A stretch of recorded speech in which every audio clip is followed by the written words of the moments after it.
नमस्कार, good morning. क्या खरीदें क्या बेचें में आपका बहुत बहुत स्वागत है। मैं हूं संदीप ग्रोवर और मार्केट्स हम देख रहे हैं कि लगातार मजबूती का ट्रेंड मार्केट में जारी है। 11 दिन से बाजार में मजबूती हो रही है और अगस्त सीरीज की जो समाप्ति है या फिर जो क्लोजिंग है वो भी बेहद मजबूती के साथ देखने को मिली है। अब सितंबर सीरीज के लिए किस तरह के संकेत मिल रहे हैं, सितंबर सीरीज में कहां कमाई होती हुई दिखेगी, क्या दिग्गजों पर ज्यादा फोकस करना चाहिए या फिर छोटे मझोले शेयरों पर ज्यादा रणनीति अपनाकर चलनी चाहिए, इस सवाल का जवाब लेने की कोशिश करते हैं और तैयारी करते हैं इस बात की कि सितंबर सीरीज में कैसे बाजार में कारोबार करना है, कैसे स्ट्रैटेजी बनानी है। हमारे साथ एक खास मेहमान मौजूद है। हमारे साथ रेलिगेयर ब्रोकिंग के senior VP research doctor Ravi Singh कार्यक्रम में शामिल हो रहे हैं।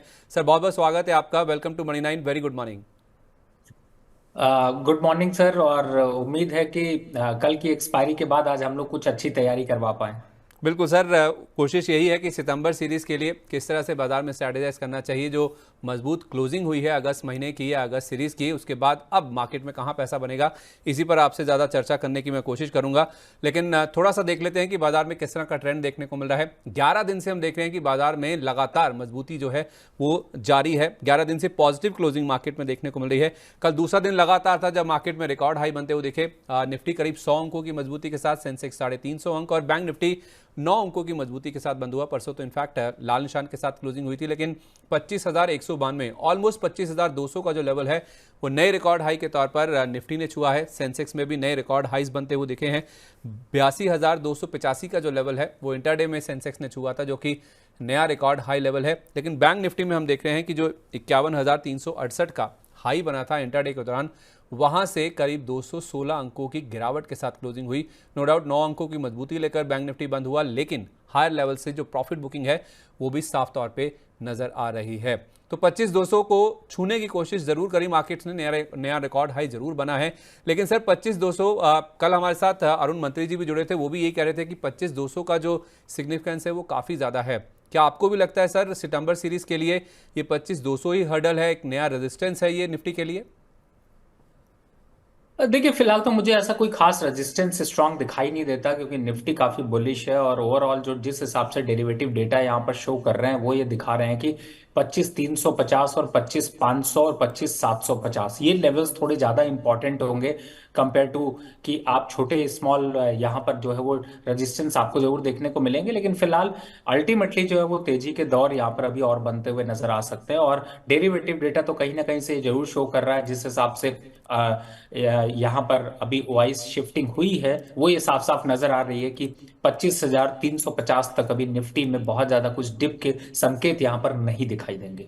ओके, तो कुछ ऐसा ही रुझान बैंक निफ्टी में भी नजर आ रहा है, क्योंकि परसों तो हम लाल निशान के साथ बंद हुए थे जो बैंक निफ्टी की मंथली क्लोजिंग थी, और कल भी हमने देखा कि भले ही 9 अंकों की मजबूती के साथ क्लोजिंग हुई, लेकिन हायर लेवल से थोड़ा ड्रिफ्ट होकर थोड़ा नीचे फिसल कर ही बंद होते हुए देखे हैं। बैंक निफ्टी क्या कमजोर लग रहा है सर सितंबर सीरीज के लिहाज से निफ्टी के बनस्पत?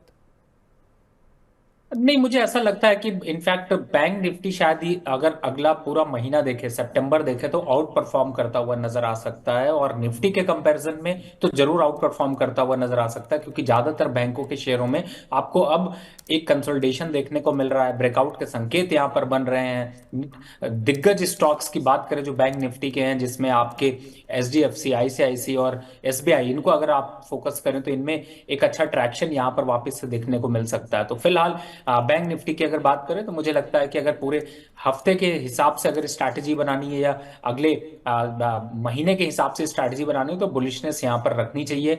लोअर साइड पे 50-800 काफी स्ट्रांग सपोर्ट की तरीके से रहेगा। अप साइड में ऐसा नहीं कि यहां पर 51,200 फिर 300 ऐसे कोई रेजिस्टेंस बहुत कम फेस करने को मिलेंगे। अगर करंट लेवल के हिसाब से देखा जाए तो मुझे लगता है कि 51,500 यहाँ पर थोड़ा सा हर्डल का पॉइंट बन सकता है, लेकिन फिलहाल बुलिश बायसनेस यहाँ पर रहेगा। और गैप ओपनिंग जैसी होती है उस पर ज्यादा इंपैक्ट दिखाई देगा और ओवरऑल सेंटिमेंट यहाँ पर काफी स्ट्रांग बनते हुए से नजर आ सकते हैं। डिप के संकेत पे आप जो है वो घबराने की जरूरत नहीं है। थोड़ा सा रुक रुक कर निवेश करेंगे तो आपको अच्छे मौके यहाँ पर मिल सकते हैं। और अगर आप कहते हैं तो फिर ऑप्शन ट्रेड यहाँ पर हम लोग शेयर करते हैं। मैं ऑप्शन ट्रेड आपसे पूछूंगा सर। एक चीज मैं आपसे जानना चाहता हूं पहले कि क्या बैंक निफ्टी इस सीरीज में रिकॉर्ड हाई टच कर सकता है?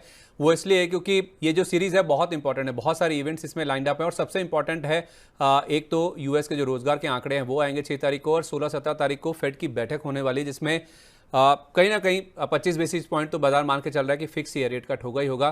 50 बेसिस पॉइंट भी हो सकता है और इस पूरे साल में 100 बेसिस पॉइंट के आसपास की बाजार उम्मीद करके चल रहा है। तो अगर रेट कट होने शुरू हो जाते हैं और 50 बेसिस पॉइंट का पहला कट आ जाता है तो क्या रिकॉर्ड हाई बना सकता है बैंक निफ्टी? देखिए, मुझे ऐसा लगता है कि बैंक निफ्टी रिकॉर्ड हाई बने ना बने, आपका शो जरूर रिकॉर्ड हाई बनाता हुआ नजर आएगा, क्योंकि जिस हिसाब से एनर्जी के साथ आपके शोज को लोग पसंद करते हैं, और फिलहाल अगर ऐसे ही पसंद करते रहे तो बैंक निफ्टी भी यहाँ पर हाई बनेगा।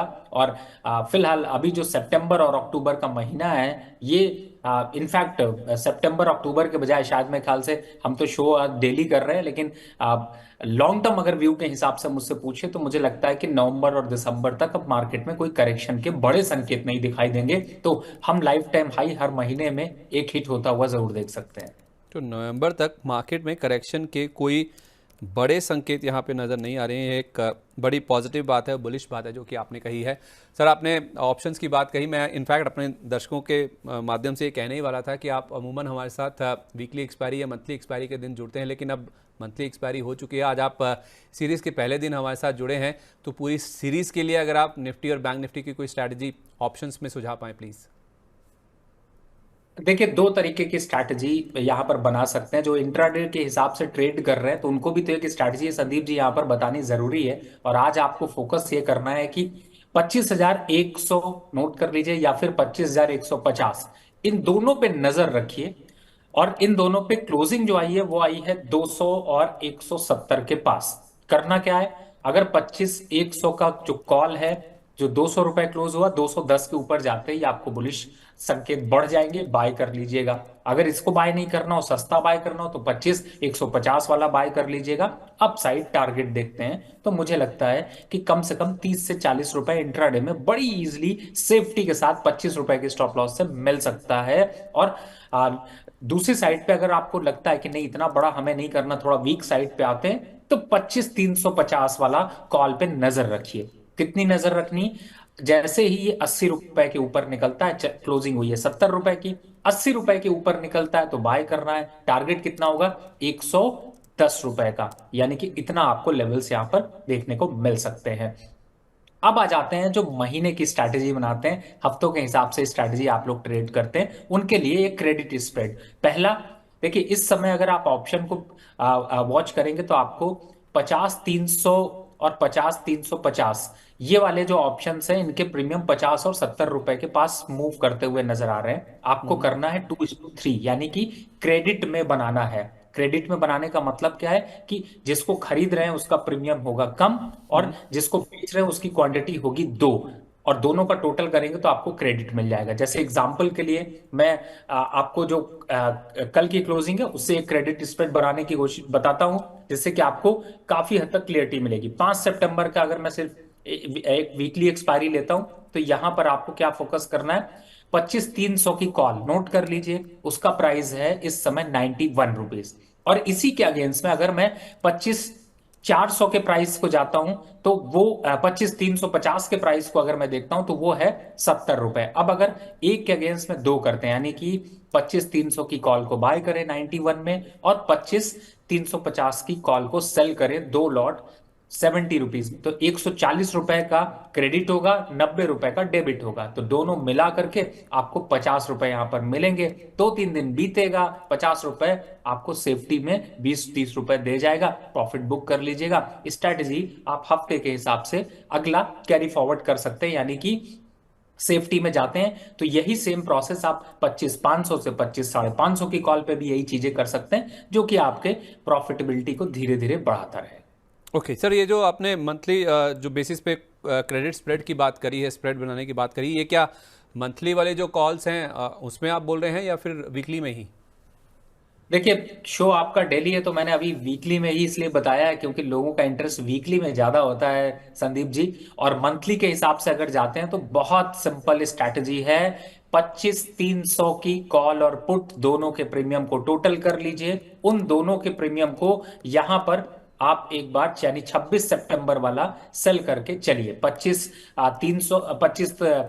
300 वाले पे जाते हैं तो वो है टोटल मिला करके 350 रुपए का प्रीमियम, 650 रुपए का प्रीमियम। और अगर यही सेम 250 पे करते हैं तो उसका भी प्रीमियम करीब 360 रुपए का है। अब 660 रुपए का है, यानी कॉल साइड पे कितना है, कॉल साइड पे 325 रुपए का है, और पुट साइड पे भी 325 के आसपास, 330 के आसपास मिल रहा है। तो आप इन दोनों को टोटल करेंगे तो 650 रुपए होता है। चूंकि निफ्टी पूरे दो 15 दिनों के अंदर अभी 600 पॉइंट अप एंड डाउन के चांसेस कम हैं, तो आप यहां पर धीरे धीरे टाइम वैल्यू को आप खा सकते हैं, प्रॉफिट बना सकते हैं। ये स्ट्रैटेजी अपनाई कर लीजिए। अब इसमें स्टॉप लॉस कितना रखना है, अगर आपके जैसे आपने सपोज करिए दोनों का टोटल मैं करता हूं और 650 रुपए पे आपने पोजीशन बनाई, तो 750 रुपए का एक स्टॉप लॉस भी डाल लीजिए, यानी 100 रुपए का स्टॉप लॉस डालिए और 250 रुपए का मुनाफा आने तक इस स्ट्रैटेजी को कंटिन्यू होल्ड करके रखिए। आपको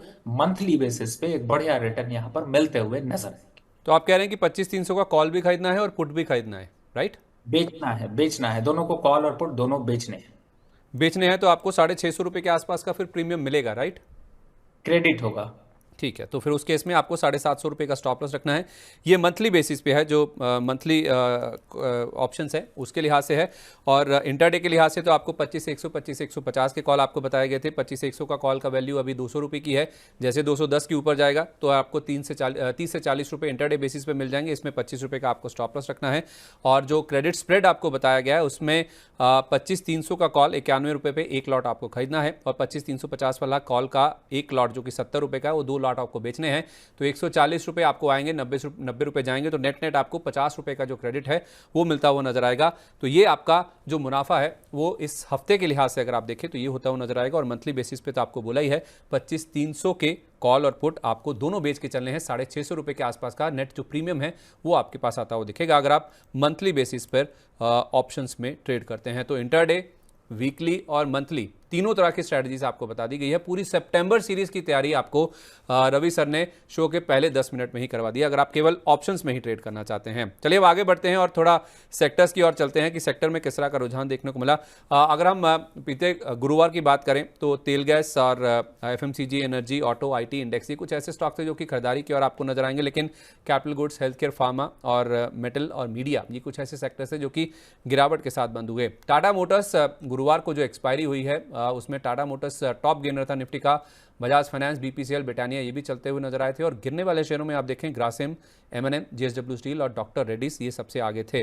तेल गैस शेयरों में सर हम देख रहे हैं कि एक्शन काफी ज्यादा बढ़ता हुआ नजर आ रहा है। मुझे याद है सर पिछली बार या उससे पिछली बार जब आप जुड़े तो आपने हमें ऑयल एंड गैस सेक्टर से ही 4 मल्टी बैगर्स भी बताए थे। उसमें गेल और आईओसी मुझे 2 नाम याद है, अगर शायद तीसरा नाम ओएनजीसी है तो मुझे सही से याद है। जीएसपीएल एक स्टॉक है सर, मैं आपके सामने अब मेंशन करना चाह रहा हूं। पिछले कुछ दिनों में काफी अच्छा रुझान स्टॉक में बनता हुआ दिखा है। कल भी 6% के आसपास का अपमूव था। पिछले 3-4 दिन से बहुत स्ट्रांग अपमूव इसमें देखने को मिला है। इसके साथ साथ ओएमसीज, जिस तरह से कच्चा तेल हल्का हुआ है उसका इंपैक्ट पॉजिटिव साइड पे दिखा है। अब पूरे ऑयल एंड गैस स्पेस को लेकर आपकी क्या राय है सर? वो मल्टी बैगर्स अभी भी इंटैक्ट है, पोर्टफोलियो में रखें? देखिए, अगर आज आप जिस हिसाब से आपने चर्चा करी है उसको अगर देखते हैं और कल के चार्ट को, 2 चार्ट में यहाँ पर अगर आपको कहता हूँ, एक पहला आप अगर कोशिश करें आईओसी, इंडियन ऑयल का चार्ट अगर आप ड्रॉ करेंगे या फिर दिखा पाएंगे तो आप देख पाएंगे कि जो हम लोग बात कर रहे हैं वो क्या कहते हैं, पार्टी अभी शुरू हुई है। और अभी पार्टी शुरू कितनी जाएगी, पार्टी अभी जाएगी गेल, आपने बिल्कुल सही बताया, ओएनजीसी, आईओसी, बीपीसीएल, या फिर आप बीपीसीएल नहीं तो एचपीसीएल यानी हिंद पेट्रो, इन सभी को देखेंगे तो बढ़िया ब्रेकआउट पे चल रहे हैं। और इन सबका एक छोटा भाई है, या फिर ये कहे कि अगर जब ऑयल पे हम लोग तेजी पे रख रहे हैं तो गैस पे क्यों ना तेजी करें, तो आप आईजीएल और पीएल को यहां पर फोकस कर सकते हैं। अब आपने बात कर दी गुजरात स्टेट पेट्रो की।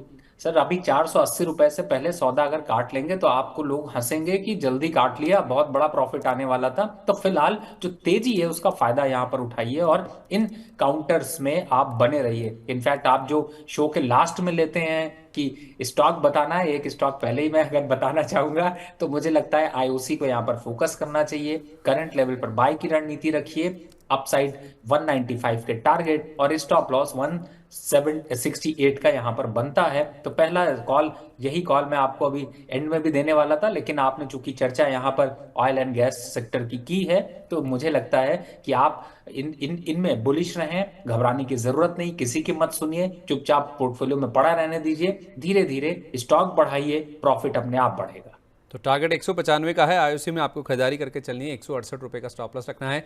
अच्छा, आपने मुझे एक एडवांटेज दे दिया है, अब मैं आपसे एक एक्स्ट्रा सवाल पूछ पाऊंगा। एक्स्ट्रा सवाल ये है, मैं सोच के नहीं आया था लेकिन आपसे चर्चा करते करते मेरे दिमाग में आ गया। आपने गैस की बात करी सर, दुनिया भर में हम देख रहे हैं कि एलएनजी की जो सप्लाई है उसको लेके गलत की जो सिचुएशन है वो बनती हुई नजर आ रही है। हालांकि इंडिया में हम देख रहे हैं कि हमारी जो इंपोर्टेड गैस है उसके ऊपर निर्भरता बढ़ती जा रही है, अब हम 50% पर पहुंच गए हैं।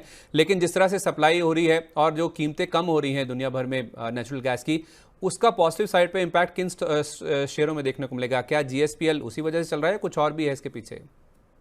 नहीं, बिल्कुल आपने सही, अभी जो फर्स्ट प्राइमा फेसी जो न्यूज का इम्पैक्ट आया उसी की वजह से आपको ये देखने को मिल रहा है, और मुझे लगता है कि इसका फायदा लॉन्ग टर्म पे आपको, आपके इन्वेस्टर्स को और ज्यादा देखने को मिलेगा। चलिए ठीक है। इसके अलावा सर हम देख रहे हैं कि एफएमसीजी और ऑटो शेयरों में भी खरीदारी काफ़ी स्ट्रांग देखने को मिली। टाटा मोटर्स हालांकि ऑटो का स्टार परफॉर्मर था। दरअसल सर, और टाटा मोटर्स को लेकर मेरा सवाल ये भी है कि आज टाटा मोटर्स डीवीआर का आखिरी दिन है सर, आज से इसकी ट्रेडिंग बंद हो जाएगी। टाटा मोटर्स के शेयर 10:7 की जो रेशो पिछले साल डिसाइड हुई थी, उस रेशो में टाटा मोटर्स के जो डीवीआर वाले शेयर धारक हैं उनको टाटा मोटर्स के शेयर मिलते हुए दिखेंगे। तो उससे पहले एक तो रणनीति क्या अपनानी है, और दूसरा है जो एफएमसीजी शेयरों में खरीदारी हो रही है, क्या ये केवल डिफेंसिव्स के तौर पर खरीदारी हो रही है, आपको लगता है कि खपत का कोई प्ले है जिस वजह से ब्रिटानिया, आईटीसी, एचयूएल जैसे स्टॉक चल रहे हैं? संदीप जी, आपकी खास बात ये है कि आप कोई सेक्टर छोड़ते नहीं है, और सबको चुन चुन के आप छांट छांट के फिल्टर आउट करते रहते हैं, और यही वजह है कि आपके प्रोग्राम को लोग पसंद करते हैं। लेकिन मैं ये नहीं सर, आप इसका लोगों से इसका श्रेय आपको जाता है सर, क्योंकि आप समय नहीं देते हैं। हो सकता है कई कई बार तो एक हफ्ते की आप बीच में छुट्टी भी मार जाते हैं, तो आप 2 हफ्ते में एक बार मिलते हैं, तो सारी कसर एक ही बार में निकालनी पड़ती है। देखिए, मैं लेकिन दर्शकों से जरूर कहूंगा कि देखिए, मार्केट स्टार्ट हो जाती है, मार्केट खत्म हो जाता है, लेकिन ये एक ऐसा प्रोग्राम है जो कि आज आप इसे देख रहे हैं, और इसे आप मंडे तक देखिएगा। क्यों देखिएगा? क्योंकि आप जब देखेंगे तो आपको कोई और सेक्टर, कोई और स्टॉक के ऊपर डिस्कशन करने की जरूरत नहीं पड़ेगी, और रिपीट करके देखिएगा, क्योंकि आपको समझ में आएगा जो हम लोग यहाँ पर डीप डिस्कशन इसके ऊपर कर रहे हैं। अब चूंकि आपका सवाल टाटा मोटर पे था, सबसे पहले देखिए, चिंता चिता के समान होती है, और चिंता करने की जरूरत नहीं है। टाटा मोटर 1250 के आसपास आता है तो प्रॉफिट बुक करिए, थोड़ा इंतजार करिए, अगले महीने में थोड़े करेक्शन के संकेत बनेंगे, वापस से 1050 तक के आंकड़े आएंगे। आए तो चढ़ जाएंगे, नहीं चढ़े तो दूसरा कोई पकड़ लेंगे, यहां पर दौड़ लगा लेंगे। लेकिन फिलहाल ऑटो सेक्टर में मुनाफा वसूली तो करना जरूरी है, और करना शुरू कर दीजिए, क्योंकि अगला जो महीना होगा वो थोड़ा सा इंपैक्टफुल हो सकता है, यानी 15 से 20 दिनों में थोड़ा निगेटिविटी मार्क पूरे के पूरे ऑटो सेक्टर में आपको देखने को मिल सकती है। उसका कौन चलेगा, अगला स्टेप आज ही दिखाई दे दिया। और मैंने इसीलिए कहा ना, संदीप जी कमाल के आदमी हैं, क्योंकि वो कोई सेक्टर छोड़ते नहीं, और उन्होंने जो एफएमसीजी कहा, जो आपकी जो ऑटो की पोजीशंस हैं वो ज्यादातर आप एफएमसीजी सेक्टर की तरफ मूव करा सकते हैं सेफली, क्योंकि अभी मार्केट में जो एक्युमुलेशन है उसका फायदा यहां पर मिलेगा। किन में जाया जा सकता है? गोदरेज सीपी पहला है, टाटा कंज्यूमर दूसरा है, डाबर तीसरा है, चौथे की बात करें तो हिंद यूनिलीवर। बड़े स्टॉक्स हैं। देखिए, इनमें फायदा क्या होता है, आप अगर मान लीजिए कि स्टॉक शिफ्ट कर लेते हैं, बाय कर लेते हैं, और 15 दिन बाद आप डिसाइड करते हैं कि नहीं, इस स्टॉक से प्रॉफिट बुक करके एक नया स्टॉक चलने वाला है जिसे मुझे लेना है, तो आपको वो कॉन्फिडेंस, इन स्टॉक में नुकसान ना हो करके स्टॉक उसी के पास या थोड़े प्रॉफिट पे रहेंगे, और आप शिफ्टिंग या फिर आप नए सेक्टर की तरफ मूव कर सकते हैं। फिलहाल एफएमसीजी काउंटर की बात करें फंडामेंटली, तो डिमांड का तो एक इंपैक्ट दिखाई दे रहा है, जो एक प्रेशर था वो भी कम होता हुआ नजर आ रहा है। इन्फ्लेशन नंबर्स थोड़े से अगले महीने से सुधरते हुए नजर आएंगे, और उसका सीधा सीधा परचेजिंग पर ऑर्डर दिखाई देगा। तो मुझे लगता है कि ये फंडामेंटल ग्रोथ के साथ स्टॉक चल रहे हैं, इसलिए धीरे चल रहे हैं, लेकिन आपको सेफ्टी स्टॉक मार्केट में अगर प्रोवाइड कर रहे हैं तो ये एफएमसीजी काउंटर है। सेफ्टी है, क्योंकि डिफेंसिव होते हैं, एफएमसीजी हुआ, आईटी हुआ, फार्मा हुआ, इनमें सेफ्टी होती है। इसलिए हम देखते हैं कि मार्केट में जब भी कोई उथल पुथल या फिर बहुत ज़्यादा तेज़ी आती है या रिकॉर्ड हाइज बनते हैं, तो फिर डिफेंसिव्स की और भी बाजार का फोकस बढ़ता हुआ दिखता है, क्योंकि सेफ्टी भी बाजार में बहुत ज़रूरी होती है। सेफ्टी की बात आई तो सर, छोटे मझोले स्टॉक्स या फिर ब्रॉडर मार्केट्स की अगर हम बात करें तो हम देख रहे हैं कि थोड़ी सी वीकनेस यहाँ पे देखने को मिले, क्योंकि अगर आप निफ्टी सेंसेक्स को देखेंगे तो आपको मजबूती नजर आएगी, लेकिन अगर आप ब्रॉडर मार्केट की तरफ आएंगे तो आपको वीकनेस भी नजर आएगी, थोड़ी सी मुनाफा वसूली, थोड़ा पेन भी आपको नजर आएगा। खास तौर पे आप एडवांस डिक्लाइन देखिए, जो सीरीज का एंड हुआ उसके दिन आप देखें तो एनएसई पर 800 शेयर ऐसे थे जो कि चढ़कर बंद हुए, लेकिन 1700 शेयर ऐसे थे जो कि गिरकर बंद हुए। तो एडवांस डिक्लाइन 2:1 से भी ज्यादा का हमने देखने को मिला है, वो भी डिक्लाइंस यानी कि मंदड़ियों के फेवर में। मिड कैप इंडेक्स 325 अंक, स्मॉल कैप इंडेक्स तो 400 अंक गिर के बंद हुआ। और जो दिन के दौरान हाईज बने हैं वहां से आप देखिए mid cap index, small cap index करीब 550 अंक और मिड कैप इंडेक्स भी आप देखिए हायर लेवल से जो गिरावट देखने को मिली है वो करीब 450 अंकों के आसपास की देखने को मिली। तो आप समझ सकते हैं कि मिड कैप स्मॉल कैप में किस तरह का प्रेशर है, और मार्केट में भी यानी कि निफ्टी सेंसेक्स में भी जो तेजी बन रही है उसमें कुछ सेक्टर्स का, कुछ स्टॉक्स का ही योगदान है जो कि मार्केट को ऊपर की ओर लेके जा रहा है। ये जो ब्रॉडर मार्केट्स में पेन है सर, या फिर हायर लेवल से जो प्रॉफिट बुकिंग हो रही है मिड कैप स्मॉल कैप में, कितनी चिंताजनक है सर ये? देखिए, मैंने पहले भी कहा था, चिंता चिता के समान होती है और चिंता की चिताएं बढ़ा देता है सेबी के स्टेटमेंट्स यहाँ पर। देखिए, होता क्या है, कारनामा कोई और करता है और उसका इम्पैक्ट जो है वो पूरे के पूरे सेक्टर को भुगतना पड़ता है। जिस हिसाब से यहाँ पर सेबी ने एडवाइजरी जारी करी, कहीं ना कहीं से चिंता के कारण बन गए हैं, और इसी वजह से जो स्टॉक्स काफी अच्छे मूव कर रहे थे वो टर्न अराउंड स्टोरी की तरफ बदल गए हैं। लेकिन आपके लिए अब यहाँ पर जो चिंता है वो चिंता ना हो, इसलिए आपको ये ध्यान रखना है कि आपके अगर फंडामेंटल स्ट्रांग स्टॉक हैं, नंबर्स अच्छे हैं, कंपनियां कंटिन्यू परफॉर्म कर रही हैं, और आप साथ में मनी लाइन को फॉलो कर रहे हैं, तो आपके पास कचरा स्टॉक कम होगा। कचरा स्टॉक कम है तो चिंता की कोई बात नहीं, उन स्टॉक्स में उतनी बड़ी जो गिरावट है वो ज्यादा दिन सस्टेन नहीं करेगी, आपको रिकवरी के संकेत दिखाई देंगे। लेकिन हाँ, ये जरूर है कि सेबी के इस तरीके के स्टेटमेंट्स या फिर ऐसी एडवाइजरी जारी करने के बाद जो स्टॉक्स थोड़े से ओवर वैल्यूएशन थे वो थोड़े प्रॉफिट बुकिंग की तरफ मूव होते हुए नजर आ रहे हैं, और मुझे लगता है कि ये शायद अभी ट्यूसडे तक जारी रहेगा। तो बहुत ज्यादा घबराने की बात नहीं है, लेकिन टर्न अराउंड स्टोरी या फिर ये कहें कि मिड कैप के वो फंडामेंटल स्टॉक ज्यादा अग्रेसिव तरीके से भी बढ़ते हुए नजर आएंगे, लेकिन उसमें थोड़ा समय लगेगा। आपने कुछ स्टॉक्स पे प्रॉफिट बुकिंग की बात कही सर, उसमें मैं कुछ स्टॉक्स आपके सामने लाना चाहता हूं। उसमें टाटा एलेक्साई एक स्टॉक है, बहुत तेज चला था, कोटक की एक रिपोर्ट आ गई, सेल की रेटिंग आई तो स्टॉक में हमने देखा 2 दिन से प्रॉफिट बुकिंग होने लगी। हिंदुस्तान जिंक में जब से ओएफएस आया तब से स्टॉक का गिरावट की चपेट में ही है। वोखार्ड में आप देखिए, इसका चार्ट देखिए, बहुत इंटरेस्टिंग है। एकदम से इसमें फॉल देखने को मिला। देखिए आप कारोबार के आप पहले हिस्से में देखिए, एकदम से स्टॉक गिरा और 5% का सर्किट पे ही जाके क्लोजिंग देखने को मिली। इससे आपको समझ लगता है कि किस तरह से सप्लाई है, ये जो mid cap small cap stocks हैं उसका आपको अंदाजा लगेगा कि किस तरह से एकदम से धड़ाम होकर ये गिरते हुए नजर आ रहे हैं। इन स्टॉक्स पे आपकी राय सर? देखिए, फिलहाल इन स्टॉक्स पे तो वैसे भी मैं जो है वो कभी मैंने बाय की रिकमेंडेशन नहीं दी। Tata Elxsi, Tata Technology, Tata Investment, इन तीनों स्टॉक की बात कर लेता हूँ इसी के माध्यम से। जितनी तेजी से चढ़ेंगे, जितनी तेजी से चलेंगे, एक्सीडेंट होने की क्षमता उतनी बढ़ जाती है। छोटी सी न्यूज का बड़ा इंपैक्ट बनाने के चक्कर में कई बार स्टॉक्स, ऐसा नहीं है कि टाटा है तो सिर्फ सब कुछ अच्छा है, थोड़ी सी चीजें ध्यान रखिए। ओवर वैल्यू अगर हो जाती है तो उनमें थोड़ा करेक्शन संकेत बनते हैं। अब एक दिन में स्टॉक 20-15% बढ़ेंगे तो दूसरे दिन आपको थोड़ी गिरावट के संकेत दिखाई देंगे। फिलहाल अगर देखें तो इस समय टाटा एलेक्सी में संकेत थोड़े से निगेटिव दिखाई दे रहे हैं, 7600 के रेट वापस आ सकते हैं, तो थोड़ा अभी वेट एंड वॉच की पॉलिसी रख लीजिए। नाइका को मत भूलिए, वो भी एक करेक्शन के संकेत में यहाँ पर दिखाई दे रहा है। दूसरी तरफ इंडिया मार्ट भी है जिसमें थोड़े और संकेत निगेटिव हो सकते हैं। तो कुछ ऐसे स्टॉक्स हैं जिनमें कि आपको फोकस अभी नहीं करना चाहिए। वॉकआउट में भी जिस हिसाब से तेजी थी उस हिसाब से प्रॉफिट बुकिंग है, तो घबराने की जरूरत नहीं है। लेकिन हाँ, थोड़ा सा निगेटिव ट्रेंड रहेगा और एक बार 880 तक के लेवल आएंगे। बाय के लिए थोड़ा सा वेट एंड वॉच की पॉलिसी रखें। इस बात की तो तारीफ करनी पड़ेगी सर आपकी। हमारा जो थीम है, जो हमारा शो का नाम है, क्या खरीदें क्या बेचें, जो बेचे वाला पार्ट भी है उसको भी आप बाखूबी अपने और से ही सुओ मोटो जैसे बोलते हैं ना कि अपनी तरफ से ही आप बता देते हैं कि किन शेयरों से दूर रहना है। मैंने सिर्फ टाटा की बात करी थी सर, आपने देखिए नाइका, इंडिया मार्ट खुद अपनी तरफ से ही बता दिया किन शेयरों से दूर रहना है। मुझे याद है पिछली बार भी आपने एक लंबी लिस्ट बताई थी किन शेयरों से दूर रहना है या जिनसे बच के रहना है, अभी उनमें खरीदारी नहीं करनी है। ये सबसे बेस्ट पार्ट है सर, आपसे जब इंट्रैक्शन होता है तो बहुत सारी चीज़ें सीखने को, जानने को मिलती है। ये मेरे लिए एक अपने आप में देखा जाए तो एक पॉजिटिव टेक अवे है। चलिए अब इसी बात पर पॉजिटिव नोट पर सितंबर सीरीज की शुरुआत करते हैं और जानते हैं कुछ शेयरों के बारे में, कैसे उनको अप्रोच करना है। सबसे पहले आरआईएल जो कि दिग्गज है, इनकी एजीएम थी 29 तारीख का, सबको इंतजार था। और एजीएम में तो सर कोई बहुत बड़ा अनाउंसमेंट नहीं देखने को मिला, क्योंकि हर कोई ये सुनना चाह रहा था कि जियो का या तो फिर रिलायंस रिटेल के आईपीओ को लेकर कुछ अनाउंसमेंट आएगा। लेकिन आईपीओ से माफ कीजिए, एजीएम से पहले ही इन्होंने जो 1:1 बोनस की बात है वो कर दी कि 5 तारीख को इनकी बोर्ड बैठक होने वाली है। और उससे एक दिन पहले इनका जो डिज्नी हॉटस्टार के साथ जो वॉल्ट डिज्नी वाला मर्जर है उसको भी सीसीआई का अप्रूवल आ गया। तो एजीएम के पहले ही दो बड़ी पॉजिटिव खबरें आती हुई दिखी। अब इस पूरी सीरीज के लिए कैसे अप्रोच करें, और खासतौर पे 5 तारीख का जो बोनस का अनाउंसमेंट है उससे पहले? देखिए, फिलहाल तो लॉन्ग टर्म इन्वेस्टर के पॉइंट ऑफ व्यू से आप इसको कंटिन्यू रखें, क्योंकि 3250 तक के आंकड़े यहाँ पर छूते हुए नजर आएंगे। लेकिन अपॉर्चुनिटी जो मुझे दिखाई दे रही है वो जियो में थोड़ी ज्यादा दिखाई देती है।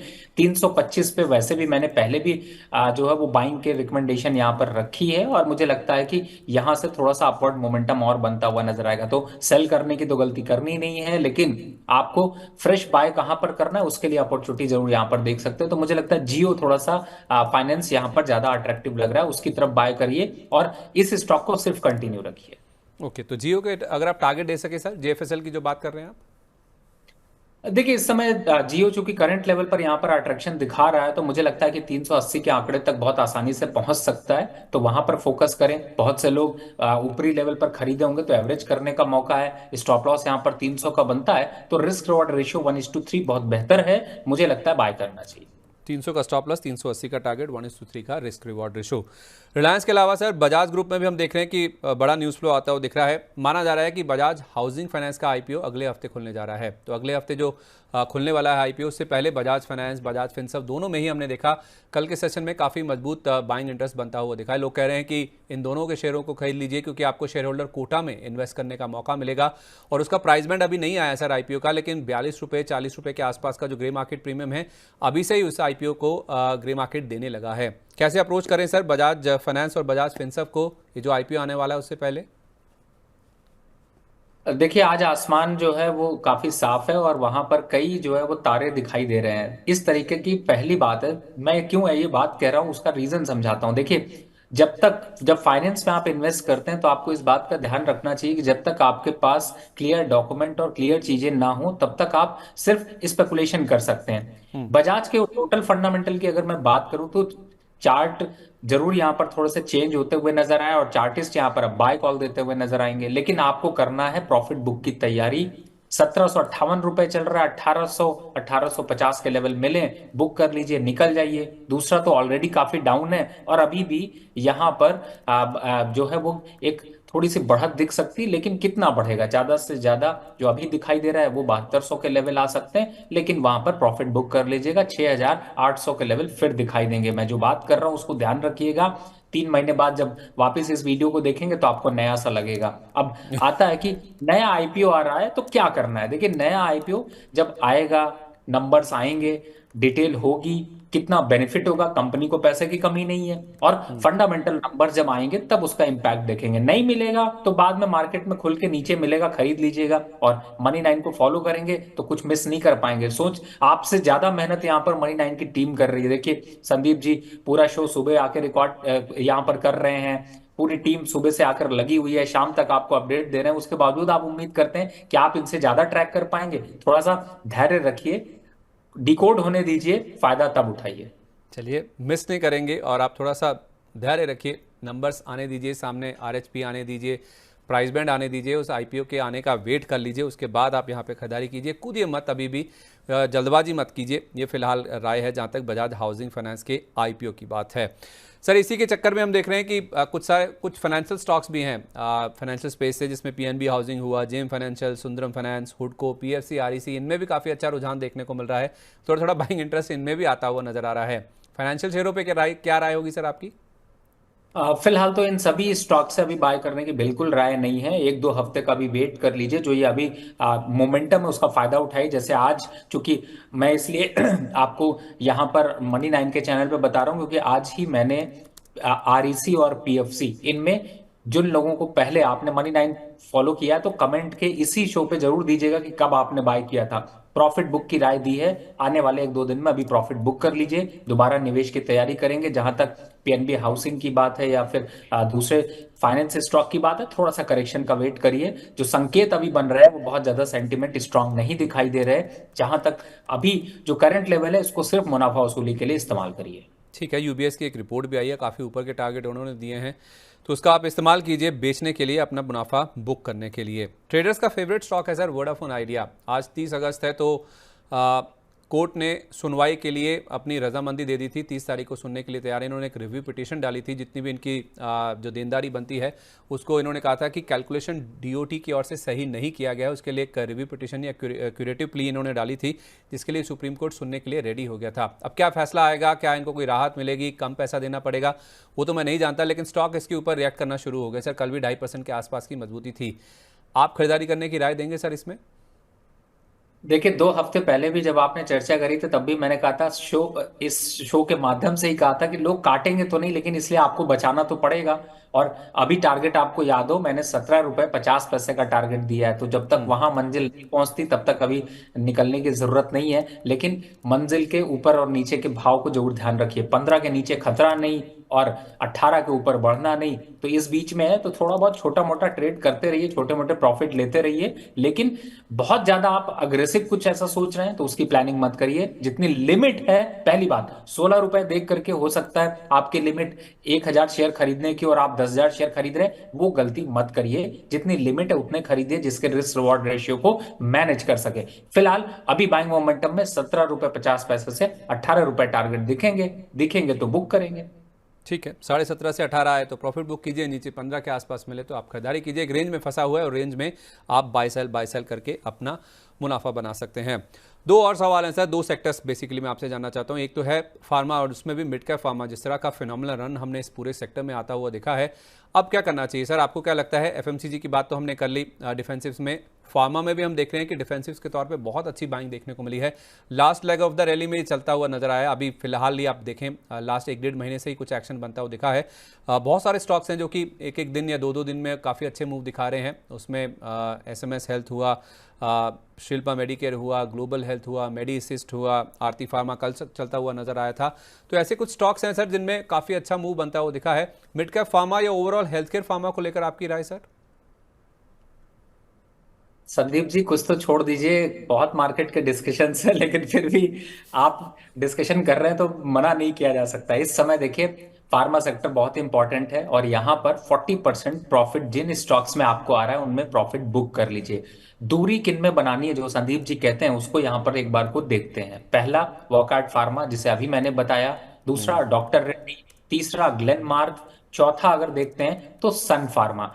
इनमें और पांचवा अगर देखते हैं तो जाइडस। इनमें बिल्कुल फ्रेश बाय करने से बचिएगा, सिर्फ प्रॉफिट बुक करिएगा। और एक स्टॉक जिसे मैंने पहले ही काट दिया था, अगर आपको याद हो, वो लास्ट टाइम भी चर्चा हुई थी, बायोकॉन, जिसे मैंने कहा था इसे बायोकॉन को कभी बाय नहीं करना बाय नहीं चाहिए। करना, इस यस। इसको सेलोकॉन होना चाहिए था जिससे सेल करते रहें। फिलहाल अभी के हिसाब से मुझे ऐसा लगता है कि यहाँ पर फार्मा सेक्टर में थोड़ा मुनाफा वसूली करिए और इसमें भी 20-30% जिनमें प्रॉफिट आ रहा है उनको बुक कर लीजिए। आगे आपके जो प्रोग्राम होंगे उनमें जरूर हम चर्चा करेंगे, लेकिन फिलहाल अभी Cipla, Torrent pharma, Apollo hospital, Ajanta pharma, इनको होल्ड रखिए। बायोकॉन मतलब बाय कौन कर रहा है? नहीं करना है बाय, इसको सेल करना है, सेल कौन नाम इसका होना चाहिए। ये राय फिलहाल Wockhardt, Doctor Reddy's, Glenmark Pharma, Sun Pharma, Zydus Life, इनसे आपको बच के रहना है। इनमें फ्रेश खरीदारी नहीं करनी है, और जहां आपको मुनाफा मिल रहा है 30 से 40% अपना मुनाफा बुक कर लीजिए। एक और सेक्टर का सवाल पूछना चाहूँगा सर, वो है आईटी का, क्योंकि पूरा डिफेंसिव कवर करना है तो एफएमसीजी हो गया, फार्मा हो गया, लास्ट में रह गया आईटी। आईटी में भी काफ़ी अच्छी तेज़ी देखने को मिल रही है। वही होप्स हैं कि रेट कट आता हुआ दिखेगा, उसी वजह से हम देख रहे हैं कि शायद आईटी स्पेंडिंग बढ़ेगी। उसका फायदा हम बहुत सारे मिड कैप और लार्ज कैप स्टॉक्स में भी आते हुए देख रहे हैं। कल भी सोनाटा, बिरला सॉफ्ट, परसिस्टेंट जैसे स्टॉक काफ़ी अच्छा मूव करते हुए नजर आ रहे थे। आपकी क्या राय है सर? क्योंकि लास्ट टाइम मुझे याद है, हालांकि थोड़ा 1-1.5 महीना हो गया, जब आपने कहा था कि 3 महीना इस सेक्टर से दूर रहना है। हाँ, थोड़ा सा सर भाई बाइंग बायसनेस यहाँ पर दिख रही है, लेकिन ये बाइंग बायसनेस सिर्फ अभी एग्जिट होने के लिए रूल करें, बहुत ज्यादा कुछ अग्रेसिव यहाँ पर बाय ना करें। और खास तौर से जो आपने पहले स्टॉक को चर्चा करी थी जिसका नाम टाटा एलेक्सी था, उससे तो बिल्कुल दूरी अभी बनाकर रखिए, प्रॉफिट बुक कर लीजिए। 7500 के आसपास आएगा तो ध्यान रखेंगे। माइंड टेक को अगर देख रहे हैं तो उसको फोकस कर लीजिए, एक बार को अभी उसमें प्रॉफिट बुक कर लीजिए। तीसरी तरफ अगर देखते हैं तो मुझे ऐसा लगता है कि खास तौर से वक्रांगी बहुत ज्यादा लोग उछलते हैं, क्योंकि 20 रुपए 21 रुपए का शेयर, उनको लगता है कि ये 100 रुपए हो जाएगा। ऐसा कुछ होने वाला नहीं है। 18-15 रुपए के पास आसपास वापस लौटता हुआ नजर आएगा। डिक्सन एक और स्टॉक है जिसमें कि अच्छी प्रॉफिटेबिलिटी आ रही है, उसको प्रॉफिट बुक कर लीजिए। फिलहाल फ्रेश खरीदारी की बिल्कुल राय नहीं है, लेकिन प्रॉफिट बुक करना, अगर आप लोअर लेवल के इन्वेस्टमेंट कर रखी, पहले इन्वेस्टमेंट कर रखी है, तो 60 से 70% यहाँ पर प्रॉफिट बुक कर लीजिए। ये जो अभी रैली है ये वापस से प्रॉफिट बुकिंग जोन में जाती हुई नजर आएगी। तो 30 से 40% फार्मा में और 60 से 70% आप अपना आईटी में अगर पैसा बन रहा है तो उसमें आप बुक कर लीजिए। और इसमें डिक्सन टेक्नोलॉजीज एक कंज्यूमर ड्यूरेबल रिलेटेड प्ले है जो कि कंज्यूमर ड्यूरेबल कंपनीज के लिए अपने प्रोडक्ट बनाता है, वाइट लेबलिंग का काम भी करता है। इसमें भी आप प्रॉफिट बुक करके चल सकते हैं, अच्छा खासा मुनाफा यहाँ पे हुआ है। आखिरी सवाल आपसे सर, सितंबर सीरीज की हम तैयारी की बात कर रहे हैं, आपने एक स्टॉक तो बता दिया था आईओसी, और कितने, एक या दो स्टॉक और जो आप हमारे लिए चुनकर लाएं? देखिए लिस्ट तो बड़ी लंबी है, लेकिन मैंने आज फ्यूचर में पहली बार आज ट्रेड में आपको देख रहा हूँ, बैंक ऑफ बड़ौदा मुझे 250 के पास काफी अट्रैक्टिव दिखाई दे रहा था। लग रहा था कि इस सीरीज में पूरे अगर देखते हैं तो ये वापस से 260 रुपए तक जाता हुआ नजर आएगा। रिस्क रिवॉर्ड रेशियो बेहतर है, 245 के स्टॉप लॉस से थोड़ा सा डिप पे बाय करके हुए चल सकते हैं और मुनाफा यहाँ पर बना सकते हैं। तो दो स्टॉक हो गए हैं आपके। और तीसरा अगर देखा जाए तो मैंने जियो भी यहाँ पर एक दिया था, जिसे कहा था कि आप लोग करंट लेवल पर परचेजिंग की राय बना सकते हैं। तो IOC, Jio, bank of Baroda, ये तीन स्टॉक हैं आपके बाय के। तीसरा नाम क्या बोला सर आपने? जियो? जियो? जी जेम जियो फाइनेंशियल का? सर एक बार बैंक जी ऑफ बड़ौदा के फ्यूचर्स के अगर आप टारगेट बता पाएं, क्योंकि मुझे जो समझ आया वो आपने 260 का टारगेट दिया और 245 का स्टॉप लॉस। जी बिल्कुल, इमीडिएट बेसिस पे मैं, चूंकि सीरीज की हम लोग बात कर रहे हैं, तो इमीडिएट बेसिस पे जो टारगेट मुझे बैंक ऑफ बड़ौदा में दिखाई दे रहा है वो 260 रुपए का दिखाई दे रहा है। हालांकि लॉन्ग टर्म पे मैंने इसका टारगेट 330 रुपए के हिसाब से रखा हुआ है, लेकिन फिर भी शॉर्ट टर्म पे भी कुछ ट्रेड जो फ्यूचर में लेते हैं उनको ध्यान रखना है। चलिए ठीक है, एक तो हो गया जियो फाइनेंशियल का, यहाँ पे आपको खरीदारी करनी है। इसके लिए आपको टारगेट दिए गए थे 380 रुपए के, 300 रुपए का स्टॉप लॉस दिया था, 1:3 का रिस्क रिवॉर्ड रेशियो मुझे याद है। बैंक ऑफ बड़ौदा के फ्यूचर्स में आपको खरीदारी करनी है, 260 रुपए का टारगेट है, 245 का स्टॉप लॉस है। इसी सीरीज की ये बात हो रही है। और आईओसी के ऊपर तो आपको पहले भी बताया गया है, 195 रुपए का यहाँ पे आपको टारगेट दिया गया था, 168 रुपए आपको स्टॉप लॉस के तौर पे रखना है। तो इस सीरीज के लिए अगर आप तैयारी कर रहे हैं तो तीन नाम आपके सामने आ चुके हैं, आईओसी, बैंक ऑफ बड़ौदा जिसके फ्यूचर्स में खरीदारी करनी, और तीसरा नाम है जियो फाइनेंशियल जिसे आप JFSL के नाम से भी जानते हैं। इसमें 380 का टारगेट और 300 रुपए का आपको स्टॉप लॉस रखना है। बहुत धन्यवाद सर, आपका बहुत समय लिया आज, क्योंकि बहुत सारे सेक्टर्स की बातचीत हुई है। तो जाने से पहले कोई डिस्क्लोजर्स? जिन भी स्टॉक की मैंने चर्चा करी है, ये मेरी कंपनी की तरफ से ऐसे सजेशंस गए हुए हैं, और मेरी पर्सनल कोई भी पोजीशन नहीं है। लेकिन अगर इस प्रोग्राम को आप मार्केट में भागते दौड़ते देख रहे हैं तो सैटरडे संडे में कूल होके देखिएगा, तो आपको ज़्यादा अच्छा व्यू समझ में आएगा। बिल्कुल सर, मैं खुद भी देखूंगा, क्योंकि आपने जो शो की स्टार्टिंग में निफ्टी और बैंक निफ्टी को लेकर वीकली बेसिस पर, इंटरडे बेसिस पर और पूरी सीरीज़ के लिए जो आपने स्टडीज़ बताई हैं, उनको भी नोट करने के लिए मुझे भी थोड़ा समय चाहिए उसको ग्रैब करने के लिए, क्योंकि अगली बार जब आप जोड़ेंगे तो मुझे इनको याद भी रखना होगा, आपके सामने रखना भी होगा। किस तरह का मुनाफा हमारे दर्शकों ने कमाया वो भी आपके सामने रखना होगा। बहुत बहुत धन्यवाद सर, आज जब आप हमारे साथ जुड़े सुबह सुबह। Wish you a very good day, और उम्मीद करता हूँ कि पूरी सितंबर सीरीज़ आपके लिए बहुत अच्छी और बहुत प्रॉफिटेबल होगी सर। जी धन्यवाद। चलिए, तो क्या खरीदें क्या बेचें में आज के लिए बस इतना ही, लेकिन सुबह 10:30 बजे बीच बाजार में जुड़ना उम्मीद करते हैं आज का दिन और ये पूरी सितंबर सीरीज आपके लिए प्रॉफिटेबल होगी। इसी उम्मीद के साथ आप मुझे दीजिए इजाजत, अब आपसे अगले हफ्ते मुलाकात होगी, तब तक के लिए नमस्कार।